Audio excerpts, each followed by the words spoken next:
अगर ब्रेथलेसनेस की समस्या है, सांसें फूलती हैं, जो कि एक बहुत ही मुख्य समस्या है, लंग डिसऑर्डर बोल सकते हैं, ट्यूबरकुलोसिस के पेशेंट को बोल सकते हैं, अस्थमा के पेशेंट को बोल सकते हैं, ये प्रॉब्लम है। तो इसमें हमने देखा है इमीडिएट रिलीफ के लिए, अगर आपके पास कुछ भी नहीं है, अगर कुछ भी नहीं है, रास्ते में है, और किसी को अस्थमा का अटैक आता है, तो जब वो बैठेगा तो याद रखिए पेशेंट को बिठा दें पहली बात तो। अब जब मैं खड़ा हूं तो मेरा हार्ट धरती से ऊपर है, मेरे हार्ट और लंग को काम करना बड़ा मुश्किल हो जाएगा। अगर मैं बैठ जाऊं तो मेरा हार्ट धरती के बहुत करीब है, अब थोड़ी मेहनत कम लगेगी। और अगर मैं ऐसे बैठूंगा तो मेहनत ज्यादा लगेगी मेरे हार्ट को, क्योंकि मेरे लंग्स को, क्योंकि लंग्स नीचे, हार्ट उसे दबा रहा है। लेकिन अगर ब्रेथलेसनेस किसी को हो रही है, सांस लेने में कठिनाई हो रही है, तो उसे बिठाना है, और बिठाने के बाद तुरंत तुरंत आपको ऐसे, जैसे मैं अभी बैठा हूं, यानी कि इस तरह से आगे की तरफ झुक के जब बैठा हूं, तो लंग्स एक्सपैंड करता है इमीडिएटली और सांस लेना आसान हो जाता है। तो सबसे इंपॉर्टेंट मेडिसिन क्या है? Gravity as medicine. अगर आपने देखा कि कोई आदमी है जिसे सांस लेने में दिक्कत है, तो खड़े ना होके बिठा दीजिए, और ये पोस्चर है। अगर आप ऐसे बैठेंगे, आप में से कोई ट्राई करेंगे, तो आपको सांस लेने में दिक्कत अभी आ जाएगी, इवन इफ कि आपको सांस लेने में अदरवाइज कोई दिक्कत नहीं है। ये पोस्चर है। और अगर आपके पास फैन है, छोटा फैन, तो ये दिक्कत को ठीक करना और आसान हो जाता है। इस तरह का फैन हम अपने पास रखते हैं, अपने हॉस्पिटल में भी रखते हैं, ऑक्सीजन सिलेंडर की जगह। पेशेंट ऐसे बैठा है, उसके नाक के 6 इंच दूर पे ये फैन लगा हुआ है। ये जो कोल्ड स्ट्रीम चेहरे पे पड़ रहा है, जब ये थोड़ी देर तक पड़ता है, तो ये रिसेप्टर्स हैं जो कि लंग्स को एक्टिवेट करते हैं, जिससे उसको सांस लेने में आसानी हो जाती है। दिखने में बड़ा सिंपल लगता है कि भाई ये कैसे काम करेगा, लेकिन ये काम करता है। ये साइंटिफिक एविडेंस बेस्ड है। मेरी किताब है 360 डिग्री पॉस्चुलर मेडिसिन, वो किताब यहाँ पे बना भी हुआ है, उसमें सारे एविडेंस दिए हुए हैं। तो ऑक्सीजन सिलेंडर की जगह हम पेशेंट को ये कराते हैं, और उसकी SpO2 15-20 मिनट में बढ़ी जाती है। तो ये, अगर पेशेंट लेटने की कोई जगह है, मतलब रास्ते में नहीं है, लेटाया जा सकता है पेशेंट को। अगर पेशेंट लेट सकता है तो हम जब लिटाएं, आप देखेंगे जब भी कभी हॉस्पिटल जाएंगे, अब कैमरा यहाँ कैच करेगा कि नहीं आई डोंट नो, कोशिश कीजिए।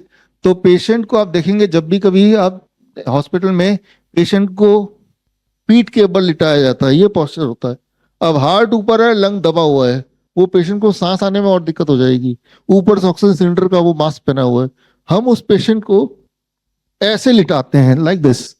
अब लंग्स थोड़ा खुल गया है, साइड पोज है, अब उसका ब्रीदिंग उसकी आसान हो जाएगी। इसे कहते हैं मेडिकल भाषा में प्रोन वेंटिलेशन। ऐसे ले सकता है ना। तो पहली दवाई क्या है? उसके पोस्चर को चेंज कर दो, राइट। और ये पोस्चर के लिए ये किताब है 360 degree postural medicine, free download कर सकते हैं मेरे वेबसाइट से, या ऑनलाइन कहीं से भी खरीद सकते हैं। तो सांसें कहीं भी रुक जाए किसी की, तो उस वक्त हम बहुत कुछ कर सकते हैं उस पेशेंट को रिवाइव करने के लिए, इवन इफ हमारे पास कोई भी हथियार नहीं है तब भी। और सांसों की दिक्कत over the period of time ठीक हो जाए, नीम थेरेपी आप जोड़ दीजिए, और साथ में कुछ पंचकर्मा थेरेपी भी जोड़ सकते हैं। पंचकर्मा थेरेपी डॉक्टर हिमांशु बताएंगे क्या करना है। ठीक है, जैसे कि सर ने बताया ब्रेथलेसनेस, उसमें जैसे कि किसी की सांस फूल रही है ना, किसी को सांस नहीं आ रही अच्छे से, कफ है, COPD है, तो उसमें हम क्या करेंगे, हम जो अपनी पंचकर्मा थेरेपी करेंगे वो लेपन कर्म करेंगे। ठीक है, लेपन कर्म करने के लिए हल्दी लेंगे 10 ग्राम, फिर मुलेठी लेंगे 10 ग्राम, अजवाइन पाउडर लेंगे 10 ग्राम। ठीक है, इन सब का पाउडर लेके मिक्स करके इसमें तिल तेल मिलाएंगे। तिल तेल उतना मिलाना है कि जिसपे इसका अच्छे से पेस्ट बन जाए, और उसको क्या करना है फिर फ्राई। पेस्ट को हमें तवे या कढ़ाई में, जो भी आपके घर में इजीली अवेलेबल है, उस पे डाल के हीट करना है 38 to 40 डिग्री सेल्सियस पे। उसके बाद एक गॉज पीस लेना है, गॉज पीस पे इस तरह का लेप बन जाएगा, आप देख सकते हो। ठीक है, उसके बाद पेशेंट की चेस्ट पे रख देना है फॉर 30 मिनट्स, 30 मिनट्स के लिए आप इसे रखोगे। उसके बाद इसे क्लीन कर लोगे। ये आप दिन में एक बार करोगे 15 से 30 दिन के लिए। अगर आप देख पा रहे हैं, it is like this, right. और ये अंदर की तरफ रखेंगे, है ना, और ये 30 मिनट तक रखना है, और ये हर दिन करना है 15 से 30 दिन तक। ये डिपेंड करता है कितनी सीवियरिटी है। तो ये है। तो याद रखिए कि ये सारे इंग्रेडिएंट जो हैं ये घर पे होने चाहिए, जो कि बहुत ही आसानी से आपको कहीं से ही मिल जाएंगे। तो इसी को बोलते हैं पंचकर्मा थेरेपी। और यही चीज अगर हॉस्पिटल जाकर कराएंगे तो इसका बहुत ज़्यादा खर्चा हो जाएगा, जो कि आप आसानी से फ्री में भी घर पे कर सकते हैं थोड़े से पैसे से। हल्दी हरे के पास होती ही है। तो ये है ब्रेथलेसनेस में क्या करना है। स्टेप 1 हमने देखा है कि ये तीनों चीज तो करनी ही है।